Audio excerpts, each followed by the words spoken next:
ধুবুৰীত বাংলাদেশৰ আন্তঃবৰ্তীকালীন চৰকাৰৰ মুখ্য উপদেষ্টা ইউনুছৰ পুতলিকা দাহ সনাতনী হিন্দু সমাজৰ বৃহৎ প্ৰতিবাদী সমদলেৰে উত্তাল প্ৰতিবাদ। বাংলাদেশত নাৰকীয় কাণ্ডৰ বিৰুদ্ধে আজি ধুবুৰীত সনাতনী হিন্দু সমাজৰ উদ্যোগত প্ৰতিবাদী কাৰ্যসূচী ৰূপায়ণ কৰা পৰিলক্ষিত হয়।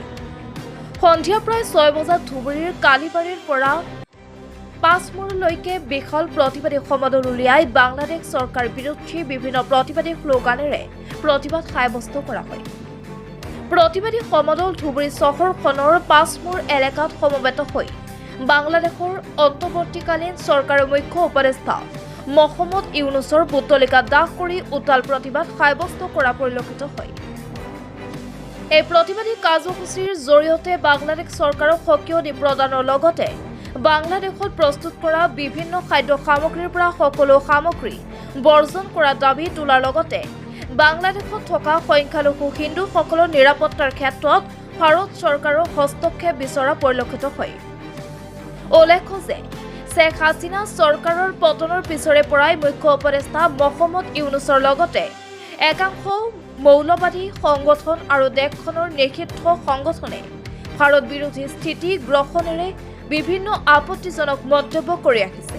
আনকি ভাৰতৰ উত্তৰ পূৰ্বাঞ্চল দখল কৰাৰ লক্ষ্যৰে শিলিগুৰি চিকেন নেক উৰুৱাই দিয়াৰ ব্লুপ্ৰিণ্ট ৰচনা কৰি আহিছে দেশখনে। তেনে সময়তে ইয়াৰ নেতৃত্ব দি অহা ছাত্ৰ নেতা ওছমান বিন হাদিক অচিনাক্ত দুৰ্বৃত্তই গুলীয়াই হত্যা কৰাৰ পিছতেই বাংলাদেশৰ পৰিস্থিতি ক্ৰমান্বয়ে অৱনতি হ'বলৈ আৰম্ভ কৰে। তেনে উত্তপ্ত পৰিস্থিতিৰ মাজতে বাংলাদেশৰ দীপু চন্দ্ৰ দাস নামৰ নিৰীহ এজন সংখ্যালঘু হিন্দু লোকক মৰিয়াই হত্যা কৰি মুকলি আকাশৰ তলত গছত ওলমাই অতি নিৰ্মমভাৱে জ্বলাই দিয়া হৈছিল। বাংলাদেশৰ এনে হৃদয়হীন নাৰকীয় কাণ্ডই ভাৰতৰ লগতে সমগ্ৰ বিশ্ব জোকাৰি গৈছিল। তেনে সময়তে ভাৰতবৰ্ষকে ধৰি অসমৰ বিভিন্ন প্ৰান্তৰ লগতে ধুবুৰীত প্ৰতিবাদ সাব্যস্ত কৰা হয় বাংলাদেশৰ বিৰুদ্ধে। এই প্ৰতিবাদী কাৰ্যসূচীৰ জৰিয়তে বাংলাদেশক সকিয়নি प्रदान करे सनातनी हिंदू समाज। कई दिन से हम देख रहे हैं कि बांग्लादेश में 6 महीने से यूनियन सरकार आने के बाद बांग्लादेश हिंदू के ऊपर सरकार कर्तृक सरकार प्रायोजित हत्या धर्षण ये सारे से चल रहा है।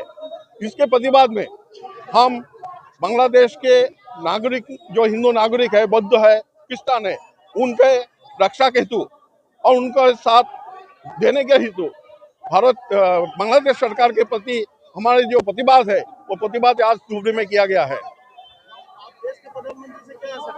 हम देश के प्रधानमंत्री के लिए हमारा अनुरोध है कि बांग्लादेश जो हो रहा है, हमारे जो हिंदुस्तान है वो हिंदुओं का एकमात्र राष्ट्र है।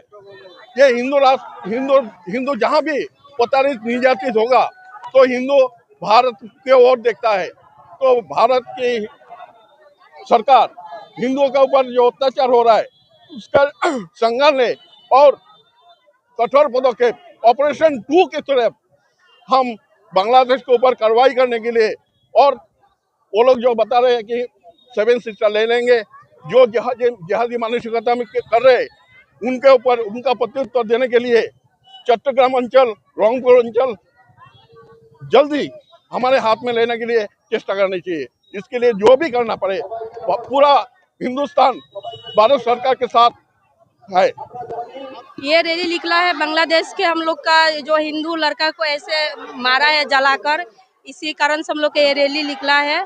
अभी हम लोग का सरकार से ये निवेदन है कि इसका न्याय चाहिए हम लोग का। आज ये रैली ওলাইছে বাংলাদেশত जी अत्याचार हिंदू आमार भाई भंटी ऊपर चलिसे এই সরকার আহাৰ পিছত যেনেকে ভণ্টি ऊपर ধৰ্ষণ আৰু পুৰুষ ऊपर ভাইটি ऊपर যেনেকে অগ্নিসংযোগ কৰি তেওঁলোকক ঝুলাই পেলাই জ্বলাই আছে, আমাৰ দেহবিলাকক হিন্দু মানুহবিলাকক এইটোৰ তীব্ৰ গৰিহণা দিছোঁ। আৰু ভাৰতবৰ্ষৰ সনাতনী সমাজ কিন্তু এইবিলাক সহ্য নকৰিব। আমি বিচাৰোঁ যি ভুল কংগ্ৰেছে কৰি থৈ গ'ল সন 1972 যেতিয়া বাংলাদেশ পাকিস্তানত দ্বিখণ্ডিত হল আৰু বাংলাদেশৰ নিৰ্মাণ হল, তেতিয়াই বাংলাদেশখন দখল কৰিব লাগিছিল। কাৰণ 500 বছৰৰ ইতিহাসত ইছলামী যি কট্টৰপন্থী ইছলামীৰ যে বিচাৰধাৰা আমি জানো এই পৰা শিক্ষা লৈ পেলাই বাংলাদেশটো 1972 দখল কৰিব লাগিছিল আৰু ইউনিয়ন টেৰিটৰী ঘোষিত কৰিব লাগিছিল।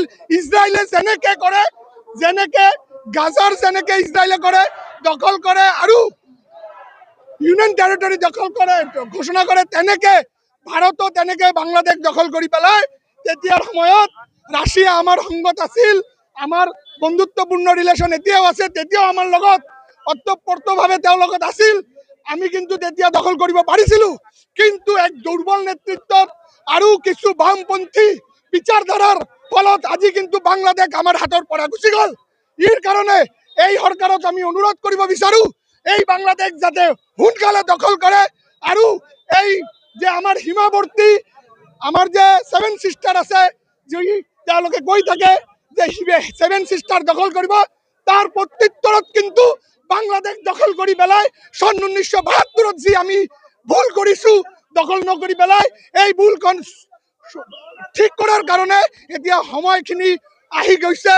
এতিয়া আমি বিচাৰো যাতে আমাৰ অনুৰোধ আৰু আমাৰ মোদী ডাঙৰীয়াৰ ওপৰত পূৰ্ণ ভৰসা আছে, পূৰ্ণ আমাৰ মানে কনফিডেন্ট আছে যে এনেকুৱাহে আগামী দিনত হ'ব।